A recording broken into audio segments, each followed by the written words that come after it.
everybody. I am back this week with a brand new recipe. I want to just offer you guys 10 minutes out from all of the craziness that is going on to kind of switch off and focus your energy on something, which is this recipe that I'm about to share with you. Hopefully it will kind of get you motivated, get you inspired to jump into your kitchen and start creating. So whether you create this dish using the recipe to a T or you use the recipe as a guideline, it is completely up to you. My whole thing, the thing that I really want to encourage is just to actually make that move. Step into your kitchen if you're able to. I promise you that cooking a meal for yourself, if you're in a funk, you're feeling a little bit low right now, which I know a lot of people are, this will really lift your spirits. So go check out all of my other recipes. I've got loads of videos. I've got my ebooks over on my website. Earlier on in the week, I asked you guys over on Instagram what recipes, ideas would be helpful during this time, and the general feedback that I got was that a lot of you have kind of store covered pantry staples like lentils,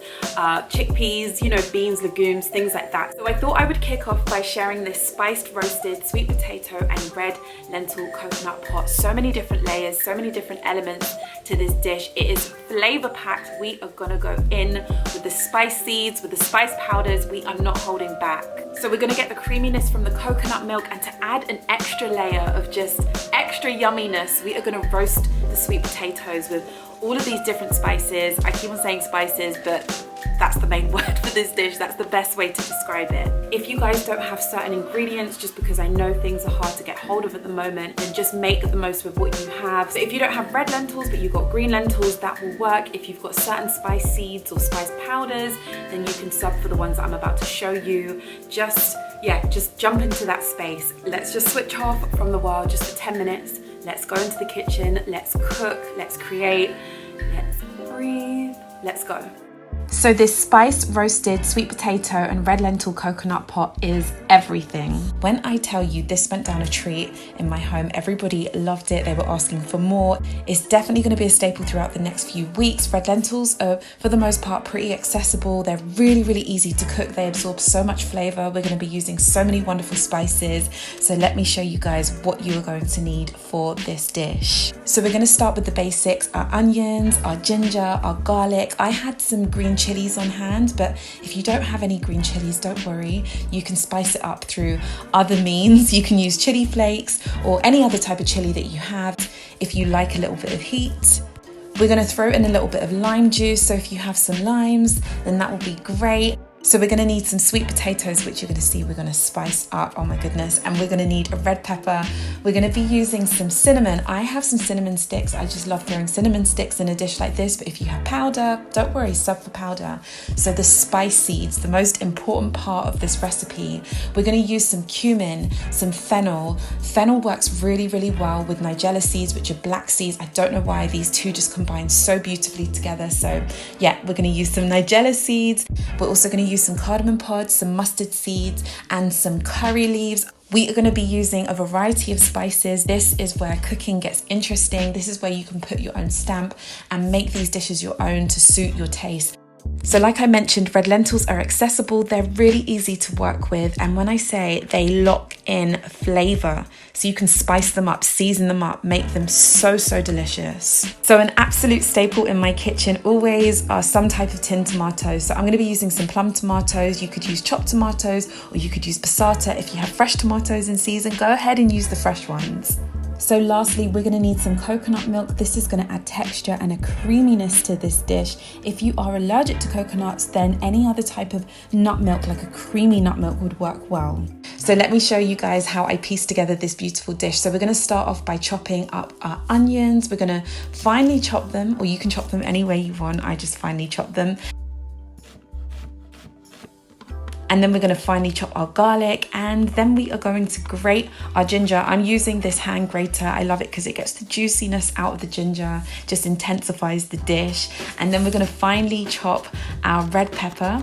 We are going to heat a pot. I chose to use some coconut oil. You can use whatever oil you want, or you can use ghee. It's up to you. And then we're going to just slowly cook the spice seeds. So I threw the cumin, the fennel, the mustard seeds, the black seeds, and the cardamom seeds all in. What we're going to do is slowly heat, kind of get the spice seeds popping, get the flavors popping, but we're just going to do it gently for about 30 seconds to a minute. Really important to make sure we don't burn them, okay? We're then going to place in our curry leaves, then place in your onions, just stirring everything gently, followed on by your chopped garlic, minced ginger, and then continue mixing everything well. You want to keep everything moving and you want to cook it on a relatively low heat. We're then going to throw in our spice powders. So I threw in some garam masala, some curry powder, some extra turmeric. We're going to use some black pepper later on because the two work hand in hand together. We're going to continue mixing everything well, and then throw in the chopped chili of choice. I threw in my green chilies with a few seeds. I don't want it crazy hot, but I do want a little bit of spice. So then I threw in my chopped red peppers, continued mixing everything until everything had this gorgeous glaze, like this browning glaze, this sweet looking glaze. At this point, you'll be about 10 minutes into cooking, and when I tell you, your kitchen will be smelling heavenly. It will get everyone, if you're with people, it will get everyone asking, what the hell is cooking? What is going on in that kitchen? There's just not a dish that I can't add dried herbs to. So I went ahead and I added some dried oregano, some dried thyme, followed on by some sea salt. So I placed in the plum tomatoes, a little bit of tomato paste, and that coconut milk, and then just mixed everything. This is the point in this dish where we want to get the flavors booming. Before we put the red lentils in, we want everything to kind of simmer down nicely, cook down nicely, get flavored up nicely. Don't be afraid to turn that heat up, get everything sizzling, cooking away. So the step that we've all been waiting for, go ahead and throw in a generous amount of black pepper, grind that black pepper in.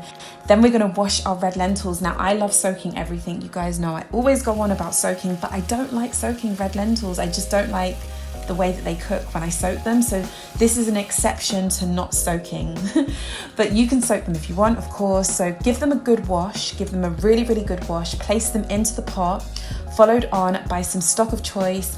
I had some chicken stock, some homemade chicken stock, so I threw that in. That's just gonna add more flavor to this dish. If you were vegan, plant-based, yeah, add in your veggie stock, or if you don't have any stock, add in water. So reduce the heat and place the lid on top. Make sure you check on the dish every now and then. You want to make sure that you're giving it a good stir so you don't scorch the bottom of the pot. So time for these spiced potatoes. When I tell you, I had to hold myself back when they came out of the oven. You're going to need some cumin seeds, some paprika, some garam masala, and some cinnamon. But again, work with the seasoning that you have. So peel and chop up your sweet potatoes into cubes, looking something like this. Place in your spice powders, your spice seeds, followed on by a little swirl of coconut oil, some sea salt, and just combine everything together. Place them on a baking tray, place them into about a 200°C oven for around 15 minutes. We don't want to cook them too much, we don't want to overcook them. So when the sweet potatoes are looking something like this, and you can see them dusted with all the seasoning, go ahead and place them into the pot and give everything a very gentle mix. Lentils should actually be cooked at this point. You would have been cooking them for about 25 to 30 minutes, making sure that you stir regularly so the bottom of the pot does not scorch. The lentils should be softened up. If you require more stock or more water to cook them, then go ahead and add more stock and water in. I had some spinach in my fridge, which I just needed to use up, so I thought I'd throw it into the pot, so I gave it a good wash. Threw the spinach in, which just kind of cooked in the heat. I also chopped up some fresh coriander, threw in a good squeeze of lime, gave everything one last stir, and then I served this up. So I had some basmati cooked, and I threw in a little bit of spring onions and some more nigella seeds, can't get enough of them, into the rice, just in case anyone's wondering. And I threw on those lentils. Oh my goodness. So I topped this dish with a little bit of coriander, some leftover spiced sweet potato cubes, a little bit of coconut yogurt, and I devoured this. Everyone in my home devoured this. Remember that you can make this in a larger quantity just to have on hand. It would probably do well with freezing, I believe. I've never tried to, but I'm sure it would. No limit on flavor. This is spice packed. I'm telling you, it is such a wonderful recipe. Let me know if you try this recipe out. Let me know how it goes in the comments section, or even better, take a picture over on Instagram and tag me in it so I can see all the recreations of this recipe. Wishing you guys the best week, and I will see you very soon. I'm free. Watch my bed.